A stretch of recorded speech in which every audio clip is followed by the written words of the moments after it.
Naniniwala ba kayo na merong isang duwende sa bukid ang pinupuntahan ng mga taong walang sapat na pangpagamot? Merong kasi silang paniniwala na ang duwende sa bukid ay nakakapagpagaling sa pamamagitan ng pag-aalay ng iba't ibang klase ng pagkain. Ito po ang kwento natin sa araw na ito na may pinamagatang Duwende sa Bukid. Magandang araw sa iyo, Commander. Shoutout po sa lahat ng iyong mga masugid na taga-subaybay. Ako nga pala si Luis. Taga rito po ako sa Bicol Region. Hindi ko na lang po sasabihin ang eksaktong lokasyon. Ang buhay ko, Commander, ay namulat sa kahirapan. Kasama ko ang aking lolo Nero at ang aming bahay ay nakabukod sa karamihan. Noong mga panahon na ito, 1975, talaga namang magkakalayo pa ang mga kabahayan at halos ang pinakamalapit sa iyo ay 1 kilometro. Dito sa aming lugar, hindi na bago ang mga kwento patungkol sa mga aswang, mangkukulam at mangbabarang. Ganon pa man, bumulaslas din sa aming baryo ang kwentong may duwende daw sa bukid na nakapagpapagaling. Marami ang nakapagpatunay dito, Commander. Sa totoo lang, maging yung mga nakukulam ay lumalapit doon. Maniwala kayo o hindi, napapagaling ng duwende sa bukid yung mga taong nakukulam. Kahit na hindi ito nakikita ng mga tao, nag-aalay lang sila ng kung ano-anong pagkain. Isang gabi, pinlano kong pumunta sa plaza dahil merong kasiyahan. Yun lang kasi ang nagpapasaya sa akin sa kabila ng hirap ng trabaho sa bukid. Yung pinakamalapit na bahay sa amin 1 kilometro ang layo at kapwa ko lalaki ang isa sa nakatira doon at nagkakasundo kami sa lahat ng bagay. Nagpaalam ako kay Lolo Nero pero ayaw niya kong payagan. Bilang isang binata na naghahanap ng tunay na saya, mas pinili kong tumakas kaysa sundin ang aking lolo.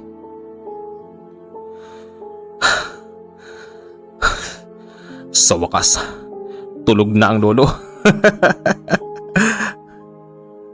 Wika ko, Commander, at makalipas ang 5 minutong paglalakad, narating ko na ang bahay ng aking kaibigan. Pare, halika na. Pare, baka nasundan ka ng Lolo Nero. Hindi, pare. Tara na. Sige. Habang binabagtas namin ng aking kaibigan ang daan, nakasalubong kami ng maglola na naglalakad.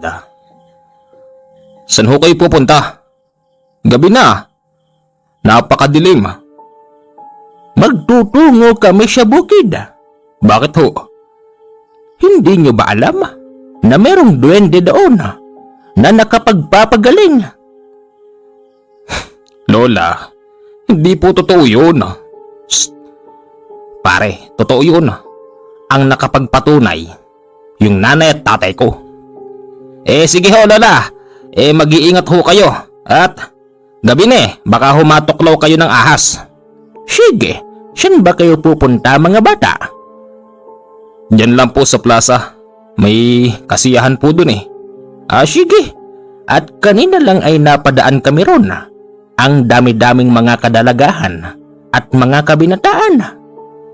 Naku pare, hindi ako nagsisisi sa pagtakas ko kay Lolo Nero. Tara na. Idinaan ko na lang sa tawa, Commander. Pero sa totoo lang, yung kwento patungkol sa duwende sa bukid ay alam na alam ko dahil ito ay madalas na ikinukwento ng aking lolo Nero. Nang makarating kami sa plaza, nadaanan namin ang isang kumpulan ng mga kalalakihan at kabinataan. Nadinig namin ng aking kumpare na si Ryan. Meron silang kinukwento na kagabi raw ay sumalakay ang isang tiktik sa kanila. Sa madaling sabi, aswang commander. Halika na pare, di totoo mga sinasabi niyan. Tara, makipagsayawan na tayo rito. Wika ko pa noon kay paring Ryan, kaya ko lang naman yun ginagawa para mawala ang aking takot. Inabot ng hanggang alauna ng madaling araw ang kasiyahan sa plaza.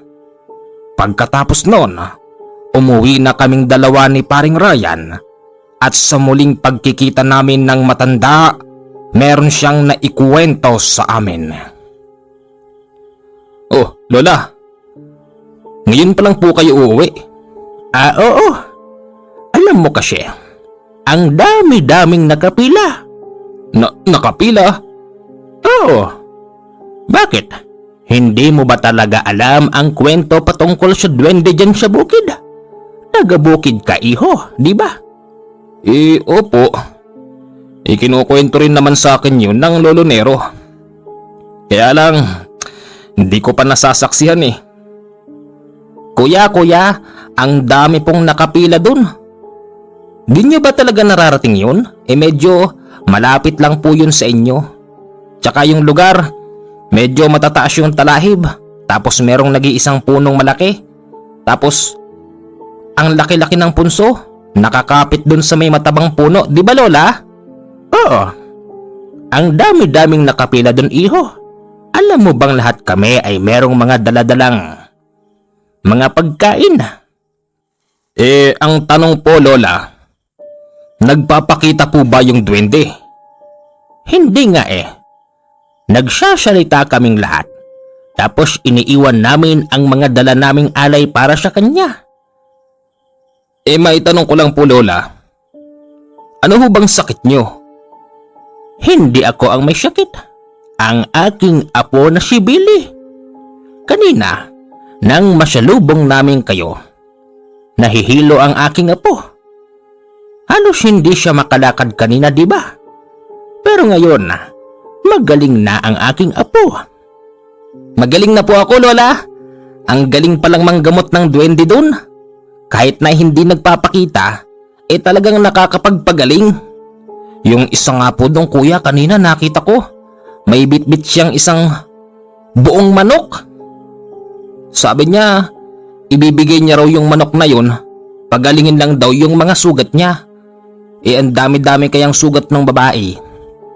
Nakita namin mismo, kuya. Yung mga sugat ng babae, unti-unting nawawala. Sus! Kwentong bayan. Hindi totoo yan. Tara na nga paring Ryan, o ano? Bukas uli sa pagkakaalam ko, 3 gabi raw yung kasiyahan dyan sa plaza sige, tara na. Pag uwi ko ng bahay, Commander, gising pa pala ang aking lolo Nero. Galit na galit siya sa akin at agad niya akong kinumpronta. Talagang makulit ka, Lois? Lolo, akala ko tulog na kayo. Hindi pa. Saan ka nang galing? Sa plaza po. Bakit? May ano doon? May kasiyahan po ron Ganon? Opo. Hindi ba hindi kita pinayagan? Lois, sa panahon natin ngayon, marami pang lahi ng aswang dito sa atin. Lolo naman di naman ako naniniwala dyan sa mga aswang-aswang na yan.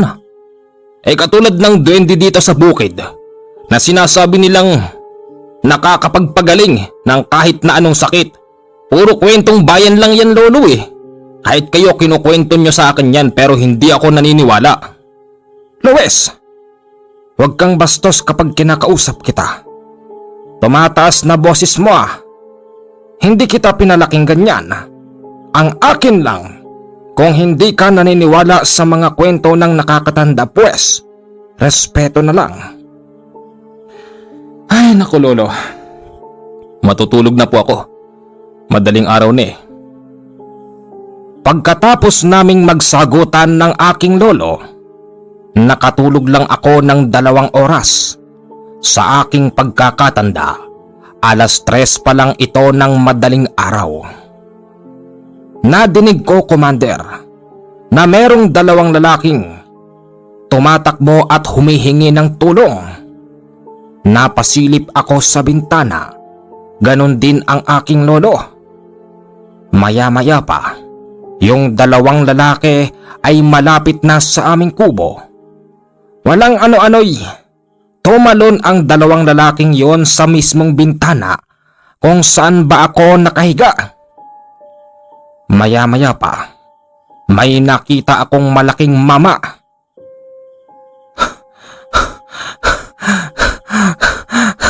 Tulungan niyo ho kami. Papatayin kami ng aswang. Wika ng lalaki habang naghahabol ng hininga. Sino ba yun? Anong aswang? Hindi totoo yun. Sabi ko pa, Commander. Pero ang totoo nun, nakita ko na yung malaking mama na humahabol sa kanila. Ang lolo ko naman ay pilit na pinagtatabuyan ang 2 lalaki. Maaari daw kasi kaming madamay kung dito sila magtatago. Binuksan ng lolo ko ang bintana para sila'y palabasin. Nang makalabas na ang 2 lalaki, narinig na naman namin yung kanilang sigaw. Pero yung sigaw nila ay halatang meron na silang tama sa katawan. Lolo, bakit niyo naman po pinalabas yung 2 tao? Baka mapano yun ah? Hindi na natin problema yon. Problema nila yon at hindi tayo dapat na makialam doon. Naintindihan mo? Opo. Pagsapit ng pagsikat ng araw, magang-maga pa lang yon ang dami-dami ng tao sa tapat ng bahay namin. Dahil nakakita raw sila ng isang lalaki na merong kagat sa muka. Lolo, hindi ba yun yung lalaking tumatakbo kagabi? Oo nga. Ang lapit lang sa atin yan ah. Maya-maya pa, yung kapitan ng aming barangay ay lumapit tapos nagtanong. Magandang araw ho, Tatang Nero. Kapitan, magandang araw din po. Ano ho bang meron doon? Yun nga ho ang gusto kong itanong sa inyo. Malapit sa inyo ang pinangyarihan. Bakit? Wala man lang yata kayong nalalaman Kapitan, wala ho kaming alam dyan. Ano ho ba kasi yun? Merong lalaking natagpuan doon. Patay na. May kagat yung muka. At ayon sa mga eksperto, mukhang sila'y sinalaki ng aswang. Ganun ba? Kapitan, sana'y wag naman ninyong sabihin na kami ang gumawa noon. Tatang Nero naman, hindi ko ho kayo pinagbibintangan. Okay? Salamat. Salamat kung ganon. Kapitan, meron po akong sasabihin. Wala siyang sasabihin. Ano yun? Sabihin mo sa akin, Luis. Ano ba yun? Kapitan. Apo, itikom mo yung bunganga mo. Wala kaming nakita. Tatang Nero naman, tayo-tayo na lang ba naman dito? Magtatakipan pa ba tayo? Ano ho ba yun? Kapitan, kasi merong bali-balita na meron daw duwending nakapagpapagaling dito. Bakit po hindi natin dalhin doon yung taong nakagat yung muka? O tapos, ano mangyayari Kapag dinala natin doon ang taong yan, pati na mabubuhay pa ba yan? Siya nga naman. Kapitan, pasensya na ho at wala namang kwenta'y tinatanong ng apo ko. Sige ho, mag-iingat na lang kayo rito dahil may gumagalang aswang. Sige ho, Kapitan, paghahandaan po naman yan. Sa sumunod na gabi, Commander, si Paring Ryan ang nanggigising sa amin. Kasama niya ang kanyang ina. Pare! Pare! Oh, pare. Gabi na. Bakit napadpad ka pa rito? Pare, nagpapasama si nanay Saan? Doon sa may duwende. Nahihilo kasi ang nanay. Tapos nagsusuka ng laway. Di kasi namin alam yun. Tsaka madilim. Baka pwedeng samahan mo kami. Lolo, pwede po ba? Pwede. Pero sasama ako. Hindi alam yon ni Luis. Sinamahan nga kami noon ng aking lolo. At sa unang pagkakataon, dito ko narating yung sinasabing duwende na nakapagpapagaling. Totoo nga ang sinasabi ng matandang nasalubong namin. Tunay ngang napakadaming taong nakapila. Kahit na hindi nila nakikita yung duwendeng pinaniniwalaang nakapagpapagaling, wala silang sawa sa pag-aantay sa pila. Halos 2 oras kami roon, Commander, na nakapila bago matapos yung iba. Ang ugali kasi ng iba, hindi lang basta magbababa ng dala nilang pagkain. Bagkos, marami pa silang sasabihin na kung ano-anong kahilingan. Paring Ryan, tayo na susunod. Sige pare. Ang sabi noon ng aking paring Ryan, ganito.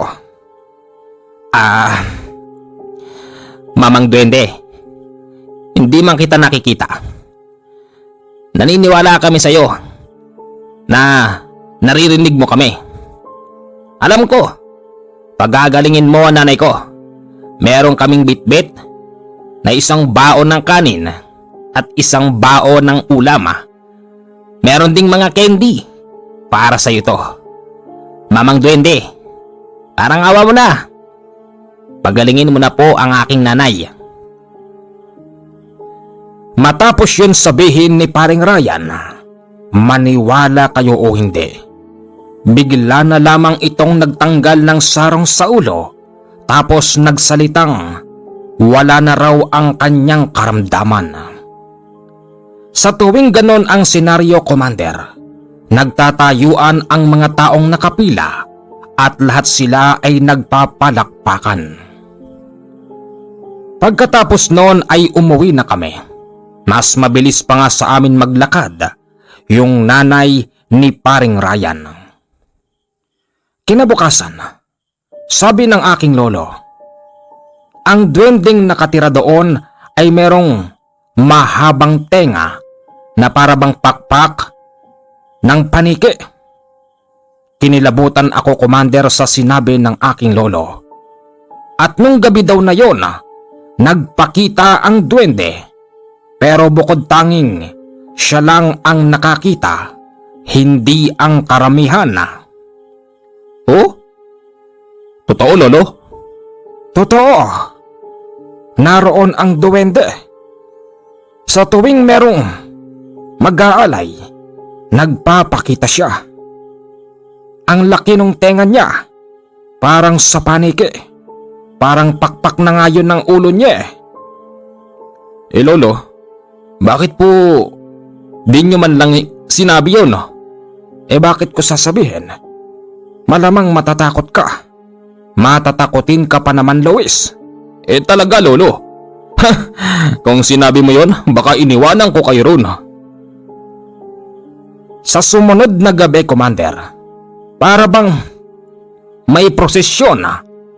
Nakakita kasi kami ng isang kumpol na tao na merong mga dalang sulo. Saan kayo pupunta, mga kababayan? Diyan sa may duwende.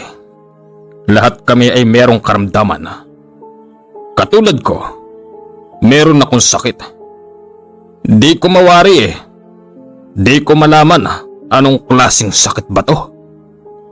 Ang totoo niyan, Tatang Nero, nanggaling na ako sa ospital kanina lang. Kaya lang ang mga doktor na mapagsamantala. Wala namang masabi.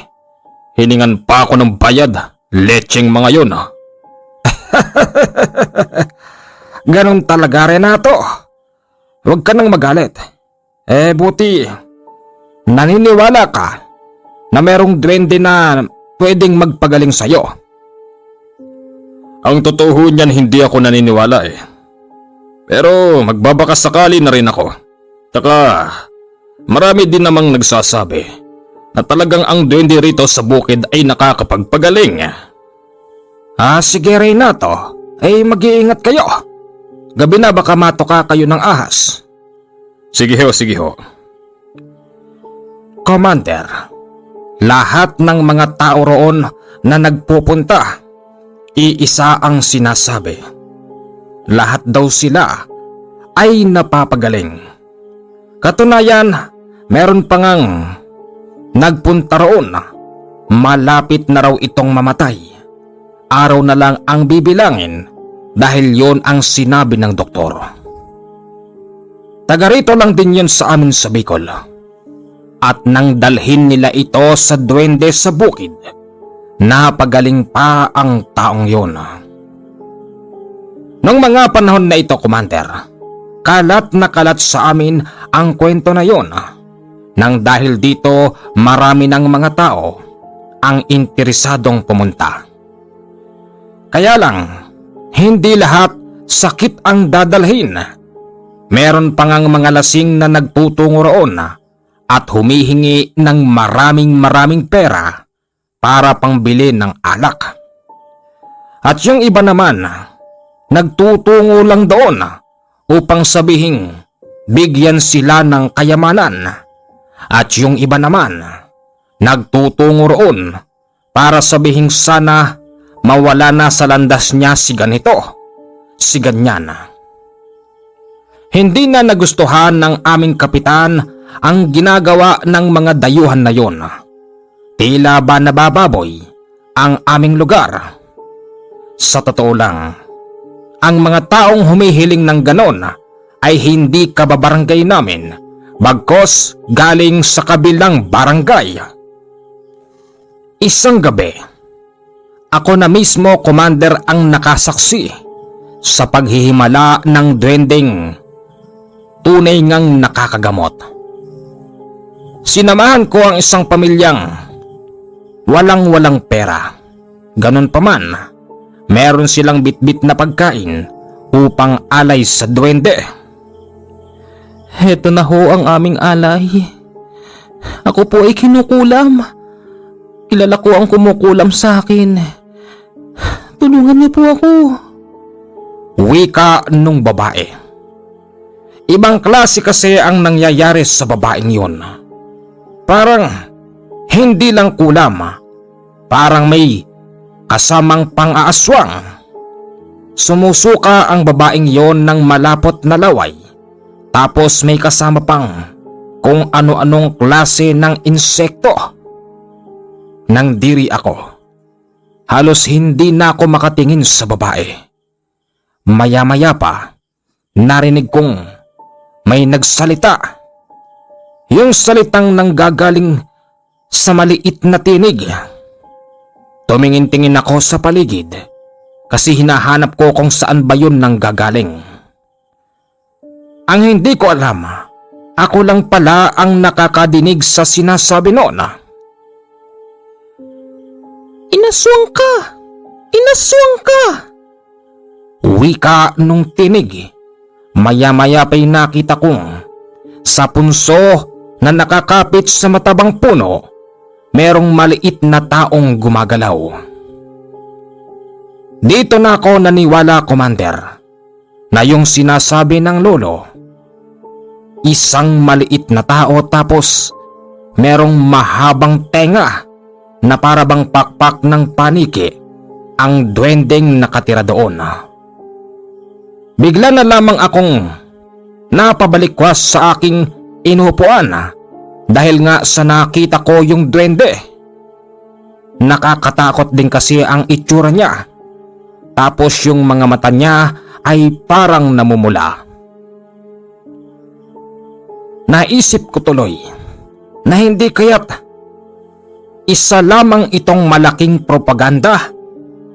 Kahit kasi ganito lang ako, Commander, madalas po akong nagsisimba.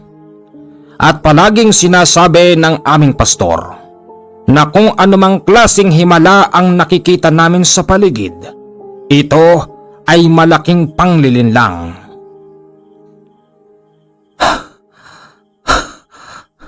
Duwende. Totoo nga. Pero Takot na takot ako nung oras na ito. Nang dahil doon, Commander, madali akong nagtatakbo. Naramdaman kong merong sumusunod sa akin. Pero yung sumusunod ay hindi nanggagaling sa ibaba. Bagkos, sa itaas ito nagmumula. Meron akong nasalubong na 4 na lalaking lasing. Hiningan ko sila ng tulong.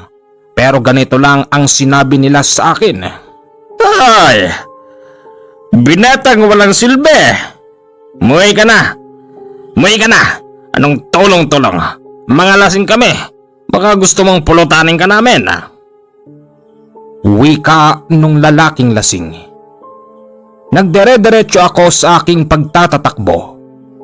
At nang mapansin kong sumusunod ito sa akin, mas lalo kong binilisan.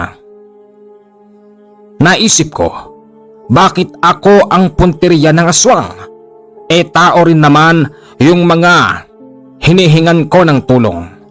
At kung pagkain ang hanap noon, tiyak na yung mga taong nasalubong ko ang kanyang pupunteryahin. Pagod na ako sa pagtatatakbo hanggang sa narating ko ang bahay ng aking lolonero. Nakita kong bigla itong nagbukas tapos sumarado nang makapasok na ako.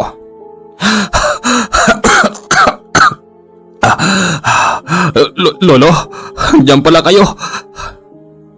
Saan ka galing? Lolo, dun ho sa lugar ng duwende. Lolo, may humahabol po sa akin na aswang.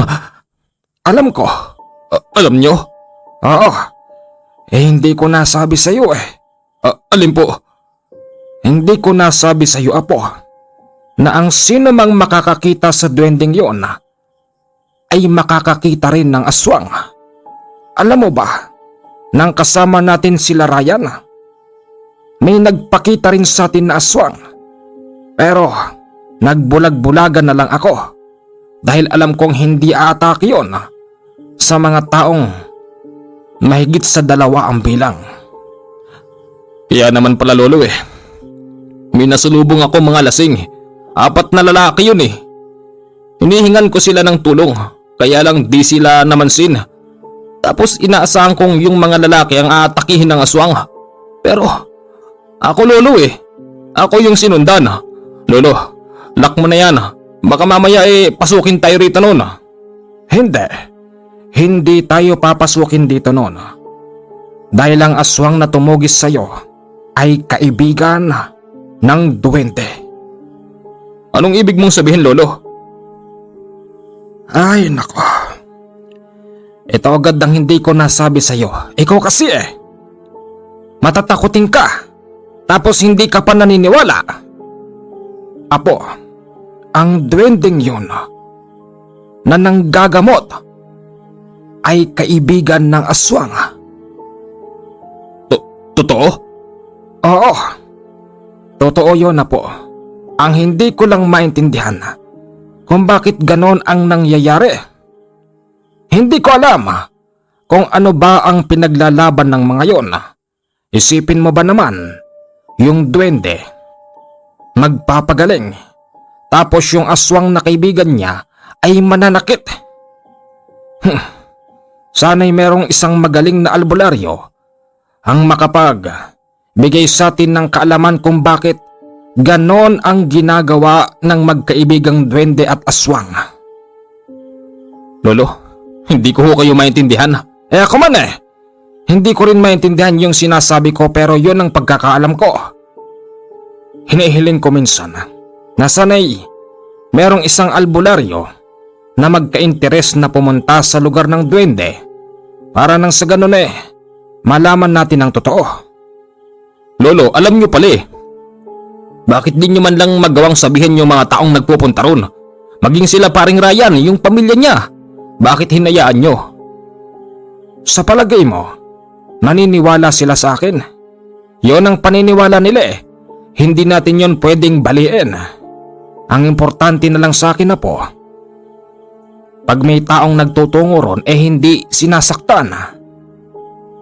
Lolo, naalala ko po yung sinasabi ng pastor sa simbahan.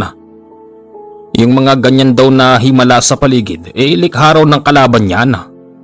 Maaaring ganon. Kaya nga, gusto ko din na merong makapagsabi sa atin ng katotohanan. At kung sakali, mapigilan man lang natin yung plano ng duwende at ng aswang na yan. Lolo, ano yun? May mga tumatakbo yata. Natigilan kami ng aking lolo sa pagkukwentuhan nang makarinig kami ng dalawang babaeng tumatakbo. Sumilip ako sa pintuan tapos si lolo sa bintana. Kitang-kita ko, Commander, na yung humabol sa akin ay hinahabol din yung dalawang babae. Lolo, papasukin kaya natin dito. Kawawa naman. Wag! Ayoko! Hindi pwede. Commander, natakot ako sa aking mga nasaksihan. Dahil yung dalawang babaeng tumatakbo ay dinagit ng isang napakalaking ibon. Ala na. Kawawa naman. Nadakma yung isa. Yung isa pa, Lolo, dire-diretso Lo, hindi ba talaga tayo pwedeng tumulong sa mga tao? Yun man lang magawa nating tulong. Kahit nasabihin na hindi natin sila nahaharang, di papasukin man lang natin dito.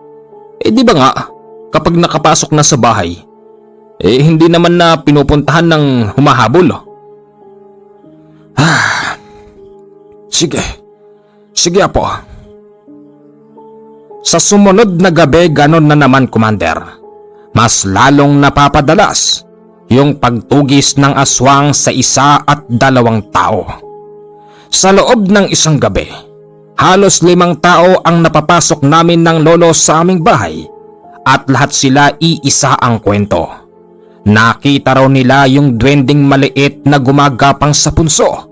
Tapos ang tenga noon ay parabang pakpak ng paniki. Maya-maya pa nang sila ay uuwi, tinutugis na raw sila ng aswang. Lahat kami, hindi namin alam kung ano ang ibig sabihin nun. At saka, pili lang naman ang mga taong pinapakitahan ng duwende at yung mga taong tinutugis ng aswang. Kapag minalas-malas, tiyak na kakainin ng aswang ang iyong katawan. Isang gabi, si paring Ryan ay kumakatok sa amin. Pare! Hoy, yung kaibigan mo nandyan. Pare, ano ba yun? Pare, buksan mo yung pinto, dalian mo! Ito na! Pare, bakit? May problema ba? Pare, may tumutugis sa akin, pare! May aswang! Aswang? Ito na nga bang kinatatakot ko Bakit, pare? May alam ka ba ron? Oo, pare. Ilang beses na akong natugis ng aswang dyan Pare, kung sino man ang pakikitahan ng duwende, tutugisin ng aswang. Mga wala palang puso yung duwende na yan Tatanero, bakit di natin sunugin sa araw yung punso na yon Nahihibang ka na ba, Harayan? Susunugin mo. Tapos ano mangyayari? Ha? Magkakandalet-letje ang buhay natin. Gusto mo bang mangyari yon? Siyempre ayaw. Ayaw naman pala Kaya hindi advisable yung mga sinasabi mo. Mag-isip tayo na ibang paraan. Maghanap tayo ng albularyo. Magpapunta tayo ng pari doon. Palagay ko, Lolo, yun na nga po ang isang magandang gawin natin. Lumapit tayo sa mga pari. Sa pastor, di ba? Sa albularyo, sa babaylana. Siguro pare, tama na pastor. Kinabukasan, nagpunta kami, Commander, kay pastor. Hindi rin pala lingid kay pastor ang mga nangyayari doon. Inaantay lang niyang may lumapit sa kanya at humingi ng tulong. Pastor, alam niyo pala di ba alagad kayo ng simbahan? Bakit po hindi kayo gumagawa ng paraan para mapigilan yung pinaggagawa ng duwende sa bukid tapos nung aswang? Alam niyo ho kasi ganito yan. Makinig ho kayo, Tatang Nero. Kahit na alam ko na, yung mga nangyayari dyan, hindi ko kayang pigilan ng mga tao. Pastor, mukhang baluktot yata yung katwiran mo. Hindi ko ho mapipigilan ng mga tao. Ang totoo niyan, mas naniniwala sila sa pagpapagaling ng duwende kaysa sa kakayanan naming mga pastor. Alam niyo po ba yung kasabihang hindi kayo pinaniniwalaan at mas pinaniniwalaan yung mga hindi nakikita? Kahiya-hiya po kami noon, kaya hinahayaan ko na lang na yung mga tao ay magtungo roon. Pero pastor, alam niyo rin ba yung tungkol sa aswang? Ang lahat ng yan, ang may gawa niyan, walang iba kundi nasa ilalim. Huwag kayo nagpapaniwala dyan, likha niya yan Commander, wala kaming nakuhang magandang sagot kay pastor. Hindi niya rin kami matutulungan sa problema namin. Ibig sabihin nun, kami na lang dapat ang magre-resolba doon. Ang ginagawa na lang namin ng aking lolo at ni paring Ryan, lahat ng mga tao kung maaari ay haharangin namin. Kaya lang, dahil sa hindi naman sila naniniwala na may tumutugis na aswang, hindi rin namin sila napipigilan. Pare, nakakapagod na. Talagang nakakapagod na. Sipin mo, ilang gabi na natin tong ginagawa. Harang tayo ng harang. Di naman naniniwala yung mga tao. Sa bagay, kung di naman sila pakikitahan ng duwende, wala rin, di ba? Wala nga pare. Kung pabayaan na kaya natin sila, palagay mo? Hindi tayo pwedeng mapagod, mga bata. Bakit naman ho, Lolo? Siguro, kaya dito pinag-adya ng Panginoon na tumira tayo. Para kahit paano'y makatulong man lang tayo sa mga tao. Kaya nga hindi tayo pwedeng mapagod. Oo, may dumarating. Harangan nyo! Naku, Lolo. Yan na naman yung mga dayuhang lasing. Akmang lalapitan na naming dalawa ni paring Ryan yung lasing na pasuray-suray. Nakita kami noon at siya pa ang nagkusang lumapit sa amin. Ay! Ay! Anong problema mo, iho? Pento ba? Pento ba? Walang tuba rito. Saan ka ba pupunta? Diyan! Diyan sa may duwende dyan. Balita ko, naghihimala daw yun Baka sakaling bigyan ako ng mainom. Yun lang kasi nagpapasaya sa akin kadugtong ng buhay ko yun. Kuya, lasing na ho kayo. Huwag na kayo magpunta ron. Baka magpakita sa iyo yung duwende. Anong problema doon? Walang problema doon. Yun nga ang gusto ko Magpakita siya sa akin para ibigay niya yung kahilingan ko. Anong klaseng tao ho kayo? Napakababaw naman ng kaligayahan mo. Hihiling ka lang tuba pa. Ano bang pakialam mo ha? Buti nga yun lang ang gusto ko Alam mo, meron pa akong isang kahilingan pero ang kahilingan ko na yan hindi na may babalik kahit kailan. Ano ho ba yun? Meron ba namang taong nabubuhay pa? Pagpatay na? Siyempre wala. Ay, iho. Diba? Wag mo ako mapigil-pigil kung wala kayong bibigay sa akin na to ba? Pwes, wag niyo akong pigilan. Pupunta ako doon. Wag mo akong pigilan. Hindi nga ho pwede. May aswang ho doon. Aswang? Alam ko. Ano? Alam mo? Ang katunayan yan. Alam ko din na yung aswang na yan ang pumatay sa asawa ko noong nakaraang buwan. Nabalitaan ko na yun eh. Kaya nga, pupunta ako doon ngayon, may dala akong itak. Itakin ko yung aswang na yan, tapos hihingi ako ng tuba doon sa duwende. Commander, napakasakit pala ng pinagdadaanan ng taong yun. Ganon pa man, ipinaintindi namin sa kanya na ang duwende sa bukid tapos ang aswang ay magkakilala. Akala namin matitigilan na siya, pero hindi pala.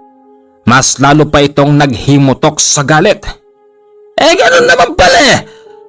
Pinatay ng aswang na yan ng asawa ko. Magkaibigan sila ng duwende. Yan ang pinakamaganda. Pagsasabayin ko na sila. Bitawan niyo ako. Bitawan niyo ako mga bata. Hindi ka pwedeng umalis. Mamamatay ka lang. Ano naman? Di mainam. Magkasama na kami ng asawa ko. Ikaw ba talaga'y desidido ng mamatay? Bakit? Sa palagay mo tanda, ha? Nagbibiro ba ako sa style ko na to, ha? Kuya, lasing ka lang eh. Kaya mo nasasabi yan. Hindi! Anong lasing-lasing? Di ako lasing. Bitawan niyo ako pag hindi. Kayo tatagayin ko eh. Hindi namin napigilan ang lasing, Commander. Nagpatuloy pa rin siya sa paglalakad. Ang naitulong na lang namin ng aking kumparing si Ryan, sinundan namin yung lalaki. Nang marating niya yung lugar ng duwende, hinugot niya ang kanyang itak tapos nagsisigaw. Duwende! Bigyan mo ako alak. Gusto kong maglasing bago ko man lang patayin yung kaibigan mga aswang. Maglabas ka ng alak dito. Dalian mo! Kuya. Ano? Ay, hanggang dito ba naman? Sinusundan niyo ako? Umay na kayong dalawa. Kuya. Yung duwende. Ayun na. Lahat kami, Commander, ay nakita ang duwendeng yon. Maya-maya pa, sa itaas ng puno ay merong gumagalaw. Nang lingunin namin yon, may nakasabit palang tao doon. Pero hindi siya basta tao dahil ito ay merong pakpak na malapaniki ang style. Akmang tatakbo na kaming dalawa noon ni paring Ryan at bibit-bitin sana namin yung lalaking lasing pero nagpumilit siyang makawala sa amin. Kitang-kita namin kung paano niya hagarin yung aswang na nakahalambitin. Kuya, halika na ho. Mamamatay ka dyan ah. Sinabi ng iwanan nyo na ako eh. Iwanan nyo na ako. Wala rin naman ang silbi buhay ko. Total. Napaganon ang lalaki dahil sinakal siya ng aswang. Lumapit na kami ng tuluyan noon ni paring Ryan at pumulot kami ng kahoy. Bilang tulong na lang sa lalaki, pinagpapalo namin ang aswang. Nung mga oras na yon, yung duwende pala ay nakatingin sa amin hanggang sa merong kaming naririnig na mga maliliit na tinig. Tila ba orasyon ang pinakakawalan ng duwende, kaya nung mga oras na ito halos hindi kami makagalaw ni paring Ryan. Mga pakailamero. Wika sa amin noon. Nagsisisigaw na kami, Commander, pero walang ibang tao roon bukod sa amin. Maya-maya pa, nakakita ako ng apoy na tila ba gumagapang. naisip kong may taong paparating. Yung lolo ko pala yun. Duwende! Pagsabihin mo ang kaibigan mo. Sabihin mong bitawan ng laseng. Nang isigaw ito ng aking lolo, dito palang binitawan ng aswang yung lalaking lasing.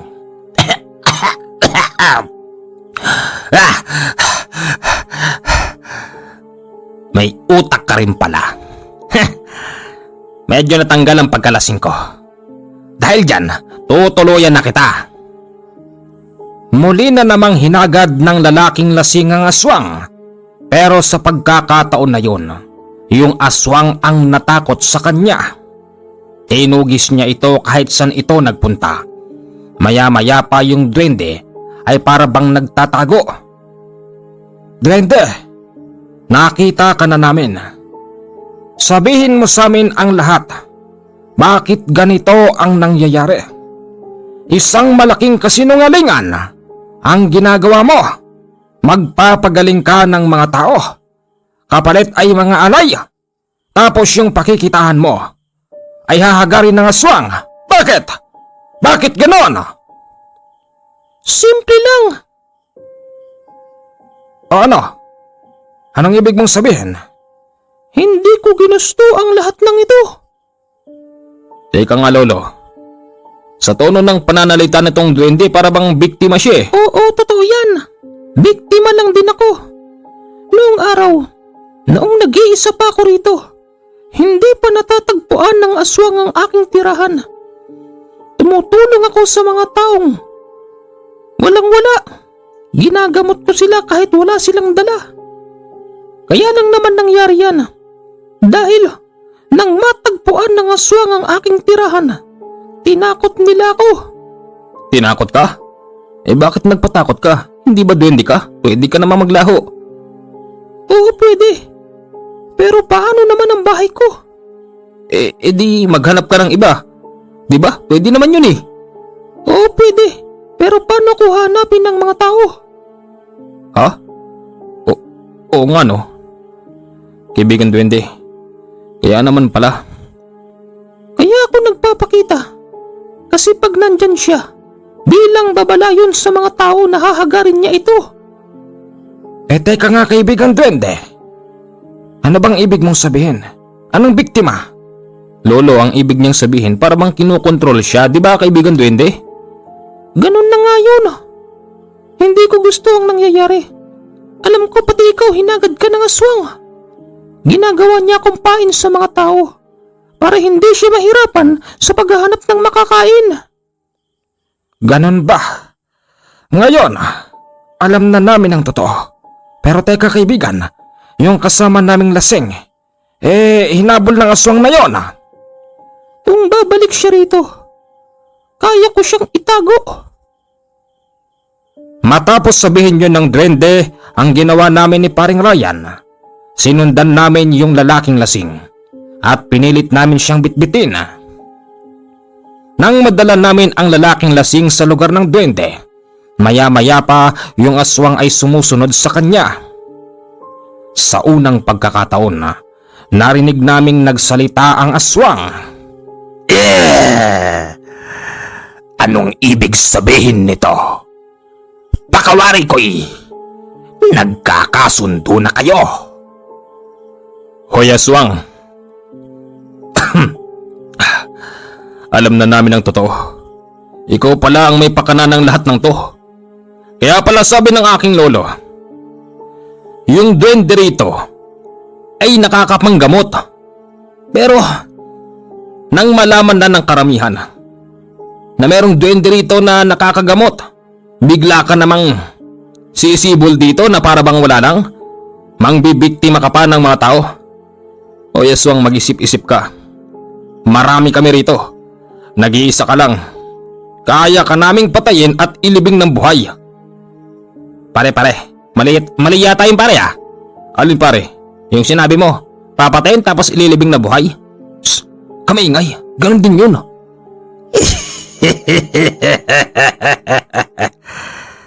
Sa sobrang takot mo bata, mali-mali na yung sinasabi mo.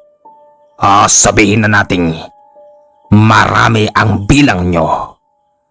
Pero hindi mo ko kaya. Ganon Commander, pinagtulong-tulungan namin ang aswang. Pero sadyang malakas pala yun. Nang mapansin noon ng duwende na wala kaming laban at halos lahat kami ay nagkanda sugat-sugat, meron siyang isinigaw. Yung sigaw niya ay nanunuot sa aming mga tenga.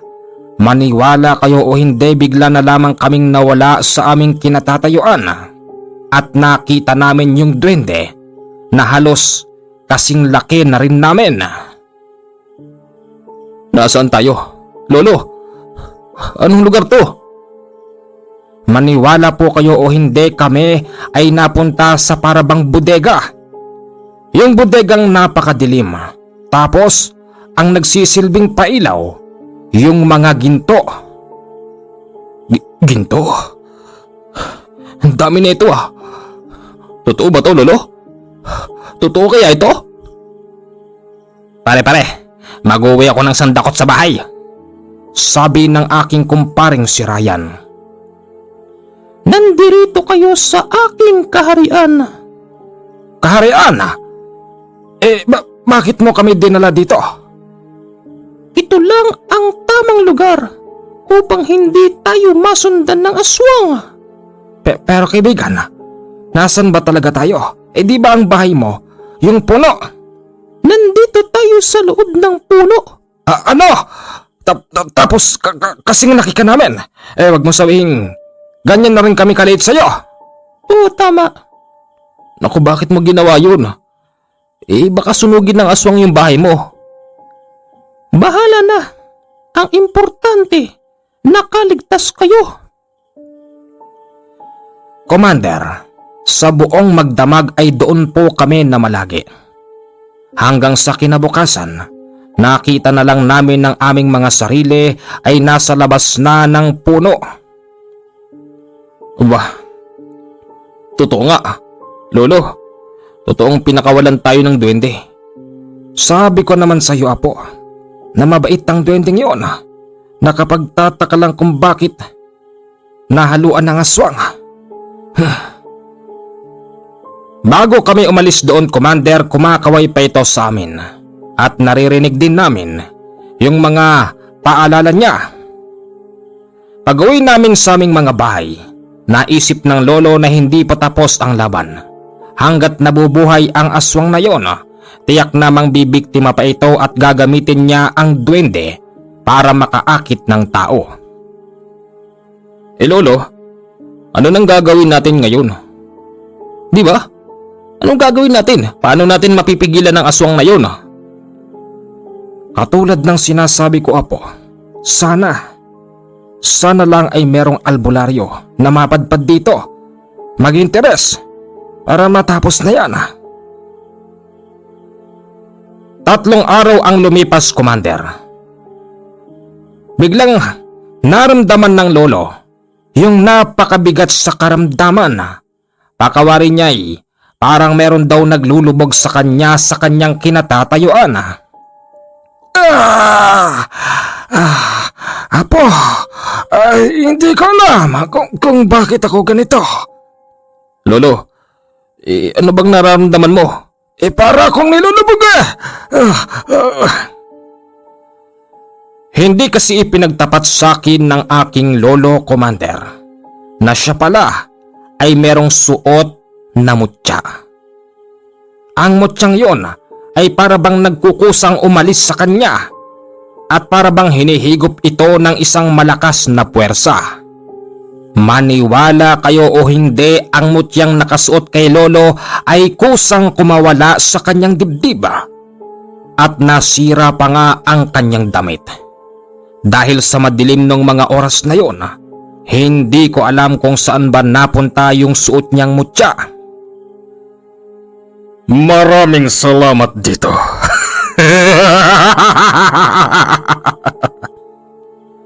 Tawa ng isang lalaki na hindi ko alam kung saan ba nagmumula. Salamat din dahil dumating na ang matagal ko nang inaantay. Lolo, sinong kausap mo? Tsaka sino yung lalaking nagsasalita? Hindi ko alam.